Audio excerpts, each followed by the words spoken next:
Hi everyone. So this is the first checkpoint of 7 checkpoint series. You can watch other checkpoints through link provided in the description. Now before you look at single chart tomorrow morning, I want you to check just one number, India VIX.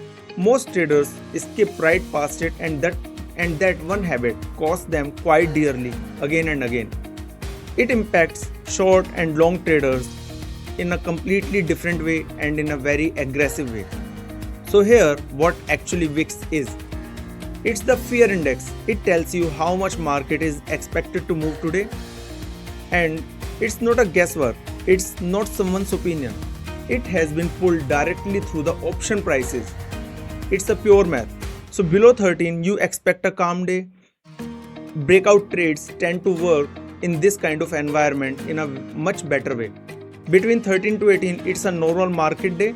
So trade as per your levels which you have planned. Above 18 you can expect a sharper move.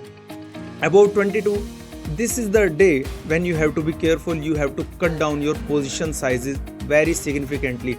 If you are very experienced traders, have a wider stop losses, then only you should work on those days. So VIX tells you what is the expected range today and is my position sizing actually correct as per that range. So this is a non-negotiable thing, and in retail trading most people size on conviction alone. They don't work through VIX, and that's why even despite they have the right concepts they end up losing in the market. Now one more thing, it is important that, so suppose VIX is 18 right now.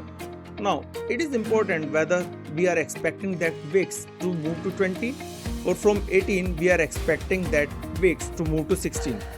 So this is very clear demarcation on which you are going to take the trades. So VIX is 18, you can see right now it is 18.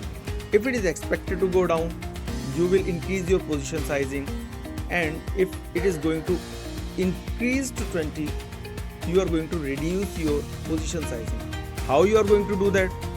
So that's what every morning I am going to tell you. Thank you.